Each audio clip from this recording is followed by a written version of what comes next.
Another day, another video by Kate Franchuk. Here's 6 communication mistakes that you may be making. I certainly relate to this video. How to be more of a pleasure to be around. Not a people pleaser, but a higher quality human. And how to not make people want to avoid you. When I just started getting myself out there after staying home with the kids for a while, I wanted to talk a lot. I didn't even know I'd be this hungry to be heard. Weeks went by before I realized how much I sucked at having quality conversations with people. I decided I had to learn to be natural with people and learn to go with the flow. I started off by examining my own conversations first and closely listening and studying other people's conversations. I marked moments that made me cringe or question other people's sanity. I would literally just pull my phone out and mark quick side notes to think over later. I observed how people use their body language and communication mistakes they would make. This video is the result of my own mistakes and what I observed other people do. This is the reality. This is how majority of people communicate, shamefully admit, including me. Brutal honesty with yourself will help your growth. Just a side note. You ask a question and interrupt before the person even had a chance to answer. Why do we do that? Because most likely the initial reason you asked a question isn't because you sincerely wanted to hear the answer. If you notice doing that, before asking person a question, ask yourself first, what is it you're trying to accomplish by asking? Are you sincerely looking to learn something more? Or you simply want to show off your knowledge, which is okay, but needs a different approach. Instead, what you can say is, I recently had an interesting insight on blah, blah, blah. Or I always knew this, but never took time to internalize it and blah, blah, blah, blah, blah. This approach shows your personality, you share something you want to talk about, and the person will add their own view on it, creating a solid conversation. Ask questions with a purpose. Think before you ask. Ask yourself first. Taking everything in a negative tone. I'm sure you've been in situations when no matter what you say, the other person feels defensive and responds to everything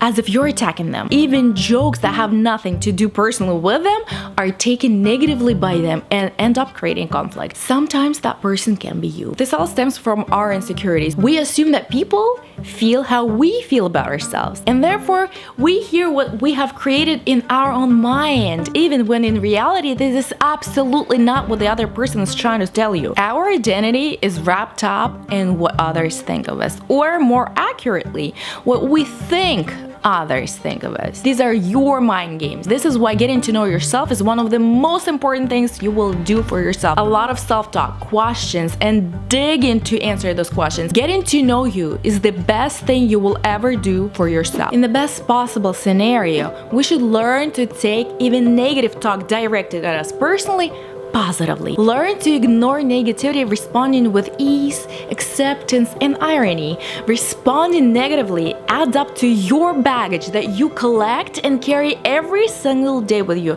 On the other hand, responding to negativity with irony leaves people defenseless and kills them with kindness in very, very many case scenarios. Turns an enemy into a feeling person and makes you an emotionally healthy person, which in the end also affects you physically. Not responding negatively to negativity is beneficial all around. Someone shares their problem with you, and instead of allowing them to talk about it and eventually give advice if asked, you shift focus onto yourself with something very similar you personally dealt with and continue on as if you initially started the conversation, leaving the other person ignored. Some people do this because on a subconscious level, they always look for things to relate to feel less anxious and to feel like they fit in. Others do it because of their deeply narcissistic nature. They're most likely not even aware, by the way, that makes them always pull attention onto themselves, trying to show that they struggle more. They are the victims and need more sympathy than you do. If you need someone to listen to you and support, it is better that you avoid those people altogether during that time because they are not the sympathetic type. Check yourself, perhaps you do this too. Another unacceptable response to someone opening up their problems to you is switching the subject. You would usually find people respond with, oh wow, That's crazy. And suddenly go on to something absolutely random without acknowledging another person's feelings and their need to further expand on what they initially wanted to talk about. If you know you do this, you genuinely do not know how to help and what to say. And to avoid that internal discomfort within yourself, that helplessness, uncomfortably feeling, you simply jump on another subject. It happens on a subconscious level, but you can learn to control that feeling and stop yourself from doing that to people. Instead, what you can do is listen. Just give the person an undivided attention. Nod. Hold their hand if necessary or acceptable.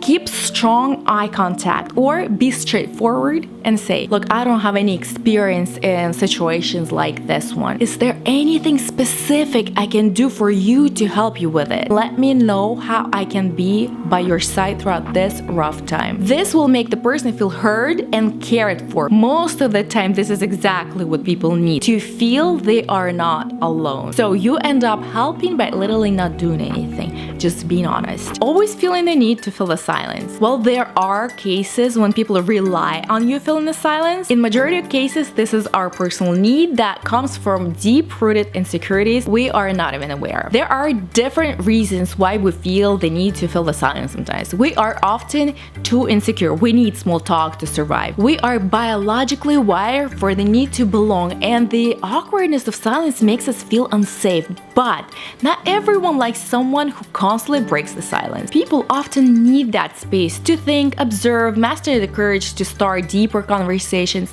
And you constantly breaking the silence creates empty talk that leaves everyone unfulfilled. It is okay to let people all sit in silence sometimes. Use it to observe others. Ask yourself why you're here and what do you truly want to learn about these people. And then go from there. Don't just spit out empty talk. When we talk, we share what we already know. But when we listen, we might learn something new. Assuming you know exactly what the other person is talking about and taking over with your own story, completely changing the course of the conversation. It usually goes like this. First, very convincing nodding, wide open eyes, and finally interrupting and, oh yes, I know exactly what you're talking about. And leading the conversation astray. Shifting focus onto yourself and doing all of the above we just covered. First, lack of listening skills. Second, when you assume you make an ass of you and me. And lastly, narcissistic much? It's not always about you. The more you focus on others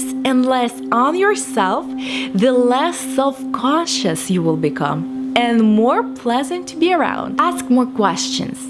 Get deeper into subjects brought up by others. People love it when you show interest in them. Be honest and comment the things that you have done or do and things that annoy you in others. We're all imperfect in our own ways, and to find someone awkward and even rude is okay, because we all differ from how we were raised and how we choose to develop in life today. The best thing is to accept everyone's flaws with love and avoid those who you don't have enough capacity to handle with love. Only love for one another will help us not kill each other. Thank you for being here with me today. Comment, like, subscribe, and share the video. I will see you all in my next one. Bye everyone. Mwah.